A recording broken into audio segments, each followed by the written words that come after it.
Hello, and welcome to Understanding for Everyone. Today we will be understanding electricity, what it is, and how it's used in a very general sense. This will also be the first video on this channel. Here is an electron. Its charge is negative. And here is a proton. Its charge is positive. These two particles are known as charge carriers. As the name suggests, they both possess an inherent negative and positive charge. Charge is an inherent property that determines how an object interacts with other charged objects.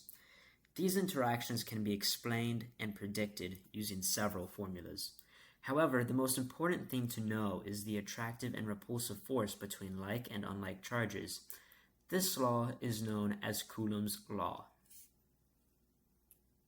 The definition of electricity is the presence and movement of charge.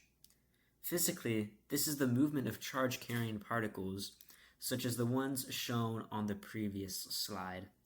There are two types of electricity: current electricity and static electricity.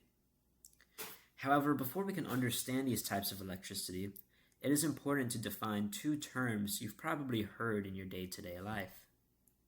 One of these terms is voltage, otherwise known as the difference in electrical potential between 2 points. This is a similar concept to taking the difference in gravitational potential energy when you're at the top of a hill and comparing it to when you're at the bottom of a hill. Voltage describes the difference in potential energy, specifically per unit of charge, between 2 points.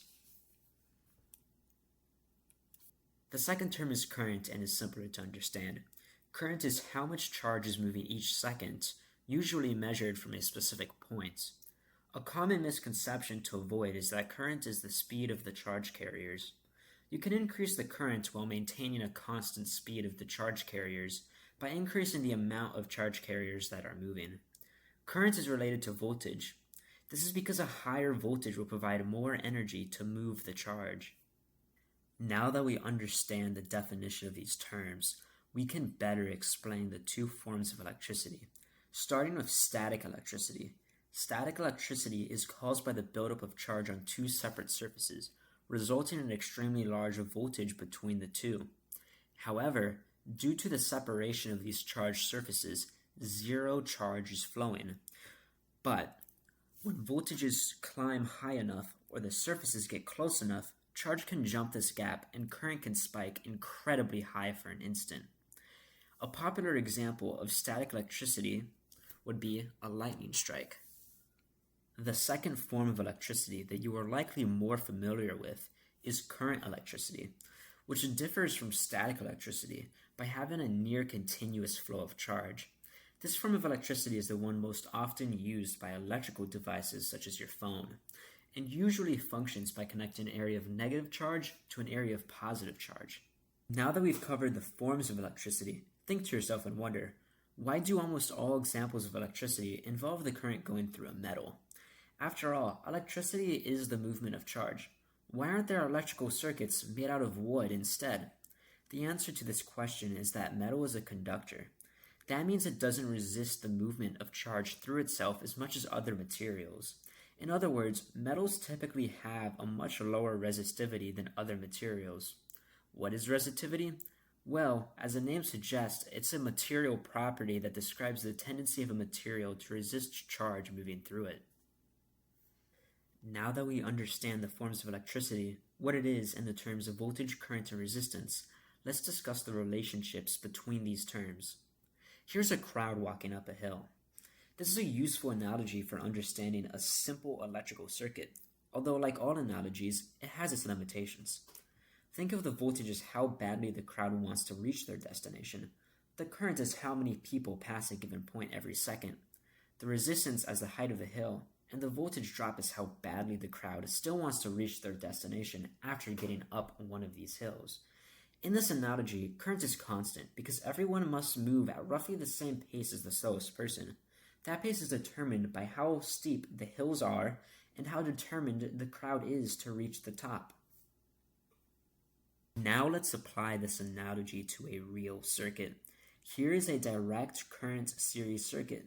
This simply means the electricity flows in one direction. There are no branches in the path of the current, and the wires are assumed to be perfect conductors. As you can see, our circuit has 3 resistors in the battery. For this circuit, the current is constant throughout the entire circuit, while the voltage drops across each resistor individually. If you add together all the voltage drops across the resistors, they equal the total voltage supplied by the battery.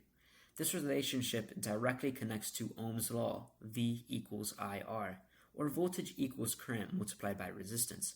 Parallel circuits are more complex conceptually and are less important to understand for the scope of this video. On the previous slide, I referenced something known as voltage drop. This is something that occurs across a resistor. Resistors are the primary function of how many electrical components that do work function. As in, resistors are not just tools to limit current.